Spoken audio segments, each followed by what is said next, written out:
Hi guys, welcome back to the Certain Experience. And for everyone's information, this video would be mostly in Tagalog because yun yung comfort language ko.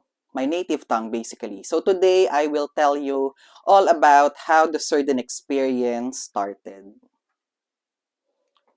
Hi everyone, ako po si Dean, also known as Sir Dean, ang tao, the person behind the Certain Experience on social media and of course sa aking sideline business na events hosting and planning. So maraming salamat for looking at this video, watching this video, and if you have not subscribed yet, please consider subscribing to my video, following me on all social media platforms, and connecting with me.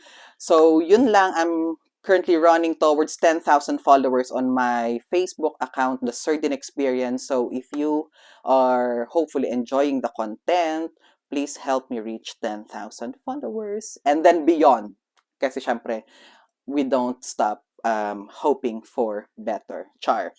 So, yun lang. So, ang i-discuss ko today is paano nga ba nag-umpisa ang The Certain Experience. So, paano nga ba ako nag-umpisa as events host and then eventually naging planner na din. So, yun. Actually, bata pa lang ako, I've always been parang enjoying being on the stage, being in front of people, whether that's acting, singing, dancing. Actually, I think mas nauna akong naging dancer before singer, before theater actor. So, nagsunod-sunod siya from there. Tanda ko pa noon, sumali pa ako dun sa Jollibee Super Kids Club. Tapos, sumali na ako ng mga iba't iba pang mga contest na Mr. Pogi. Mr. Pogi. Anyway, bata pa tayo noon. Tapos, through elementary, high school, college, palagi na akong nakukuha na mag-MC ng mga maliliit na party until yung college friend ko, I'll be dropping some names, Tanya Di Mayuga, nag-ask siya kung pwedeng parang, ano ba, mag-MC dun sa debut niya and that was the first debut party na i-MC ko. I mean, kasama naman dun yung ate niya, si Steph. And parang na-enjoy ko yung time na yon na nag-e-entertain ng mga tao. And I thought, yeah, actually, that's something that I might, you know, pursue in the future kahit informal lang. Tapos, from there, nagkaroon na ako ng mga opportunities na mag-MC ng mga maliliit na party lang, mga classroom party, mga Christmas party, ganon. Tapos, I got an exposure sa mas malaking network dun sa city namin sa San Pablo. And I happened to be friends eventually be friends with a city councilor and he's well known sa San Pablo through events, si Kuya Gali. Gali siya. Hello, Kuya Gali. Magaling din to mag-MC and alam mo yon nakita ko na, oh actually, parang I can bring out my creative side sa pag-host ng mga events. Kasi alam mo yon nagpapatawa ka din. So, hindi ka pwedeng, I mean, in my head, hindi ako pwedeng nag-uulit lang ng jokes. Kasi most likely, may taong nakapanood na sa akin before na mapapanood ulit ako. So, kailangan lagi tayong may bagong i-offer. So, that kind of challenge my creative side to always come up with something new and fresh. Sabi ko, okay, something na pwede kong ngang gawin kasi I like doing it. And then, through college, nagkaroon ako ng exposure sa parang intercollegiate events din. Tapos, meron akong mga friends, si Jerry Abante at saka si Riri. Nakikita ko din sila mag-host sa mga, ay nako, pusa namin. Pusa namin yon sorry. Hindi na natin ikakatong video na to. Anyway, so nakikita ko sila mag MC before. Sabi ko, okay, nakakakuha ko ng inspiration, but also, at the same time, I'm thinking, hindi ko sila pwedeng gayanin. Dapat meron ako na sarili kong tatak. And then, nursing has just become a big chunk of my time. So, hindi ko rin na-explore na masyado ulit yung pag-MC through college. Tapos, nag-graduate na ako, trabaho muna ako sa hospital, and then nagkaroon ako ng chance na work as a part-time college instructor sa before pa lang was Dalubhasaan ng Lungsod ng San Pablo, DLSP. Ngayon, pamantasan na sila, university level na. Tapos nagkaroon ako ulit ng chance na mag-MC ng mga events. So sabi ko, okay, masaya to. And ayoko na maging instructor na very bookish. Hindi yun yung gusto ko sa instructors ko before, and definitely hindi yun ang magiging style ng instruction ko. So sabi ko, why don't I bring yung humor sa classroom setting? And there was one of my students, Angela. I can't remember her last name. Sorry, Angela.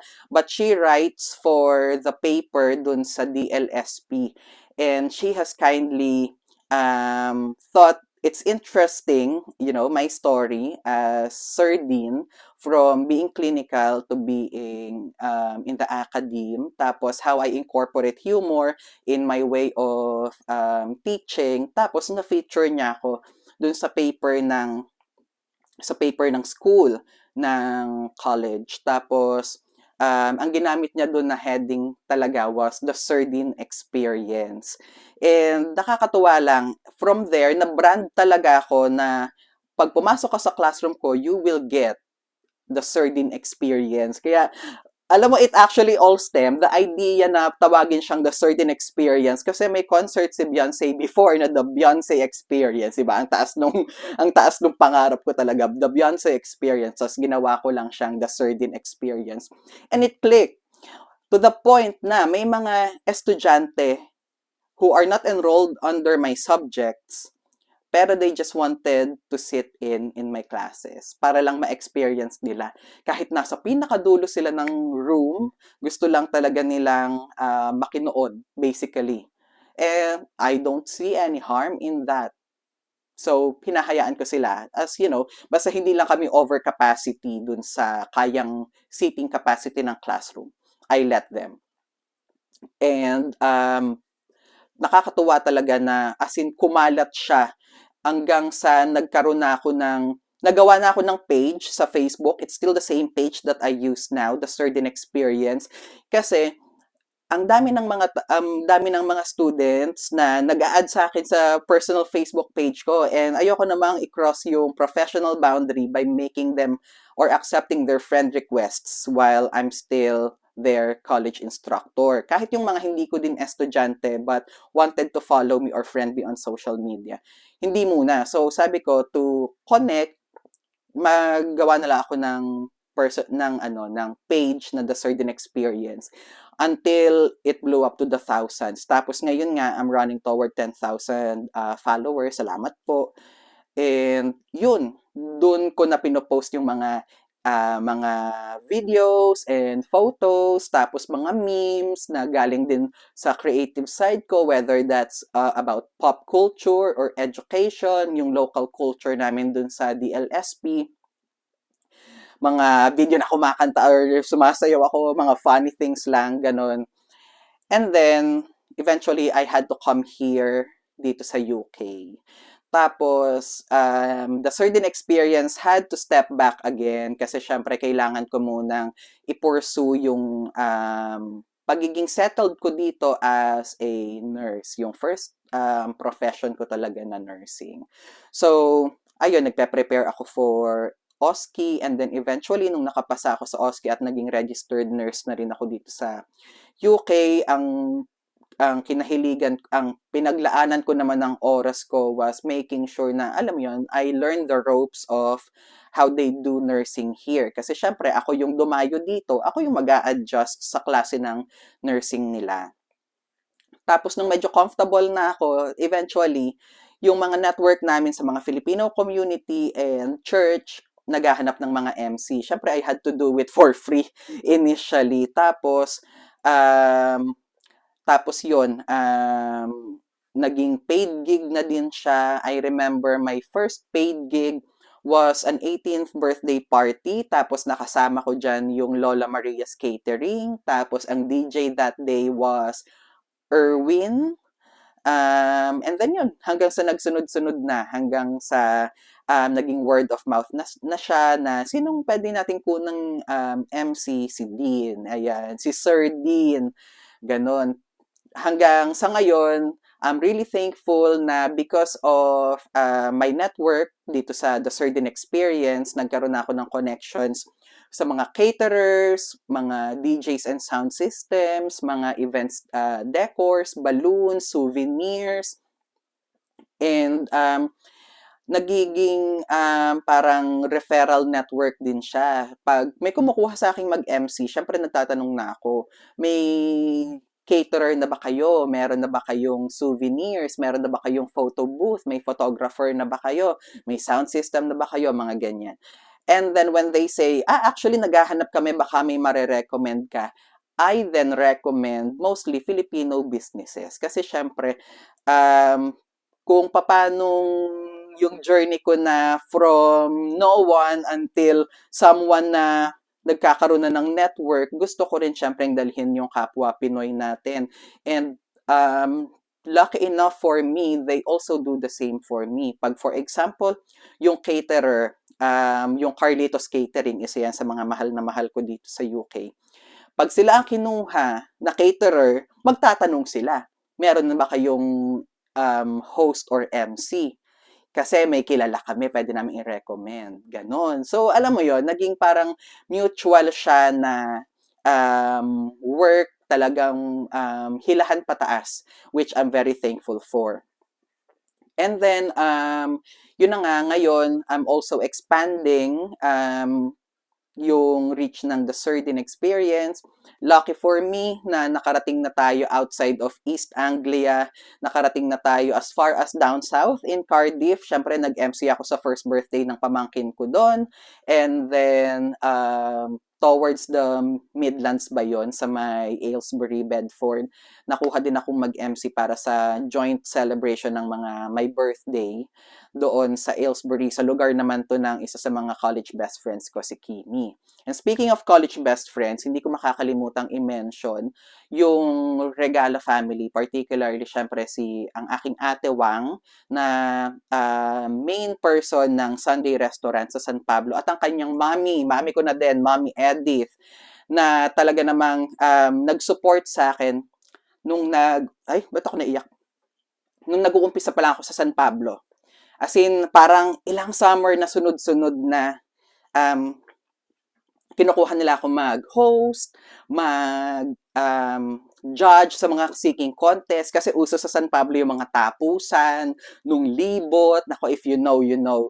Tapos may mga contest, ganyan. Kahit pa Miss Gay yan, nagja-judge tayo niyan. So alam mo yun, na-boost din yung confidence ko na train yung na-develop yung personality ko, na-train yung people skills ko, and that obviously helped sa kung nasa na po ako ngayon. I'm sure, you know, ako sa tingin ko talaga, napakaliit pa po ng reach ng The Sardine Experience, pero mas malaki na to sa kung papaano ako nag-umpisa. Kaya naman, to God be the glory at salamat sa lahat ng mga tao na nakasama ko from before hanggang sa mga kasama ko ngayon. And also, my husband is my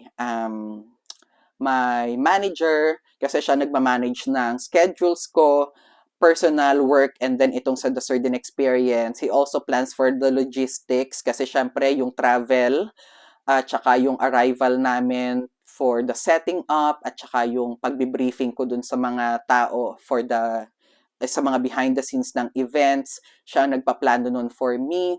Tapos siya rin syempre nagda-drive. Kaya yun. And I owe it to the people then na nagbibigay sa akin ng honest feedback after each event. Kasi syempre I also grow and mature dito sa ginagawa ko na ito na hosting and planning. Kaya syempre napaka-important sa akin ng feedback. Whether, you know, that's something good to hear or something na will help me learn and grow. Tinetake po natin yan lahat. Kaya naman, salamat sa mga nagtiwala na kay Sir Dean at sa mga ngayon March pa lang, March 5, nakabook na po ako ng mga events hanggang August and October this year. Salamat po at napakaaga pa ay kinuha nyo na kaagad, sinecure nyo na po ang The Sardine Experience. And of course, dahil I acknowledge naman yung mga privileges at saka yung mga improvements na nangyari sa akin, I also want to acknowledge na syempre, none of this would be possible kung hindi dahil sa grace ng Lord. Yun lang po, maraming salamat and hopefully nakita nyo kung paano nag-umpisa at nasa na po ngayon ang The Sardine Experience. And if you're watching this sa kahit saang panig ng mundo, whether you're in the UK or the Philippines or sa kung saan man, magandang umaga, magandang tanghali at magandang gabi po sa inyong lahat. And don't forget to follow me on all social media platforms. Hanapin nyo lang po si Dean Villarante. And sa Facebook nga, The Sardine Experience. I promise, try ko pang maging active pa sa social media. Pero yun lang po at maraming salamat. God bless sa inyong lahat.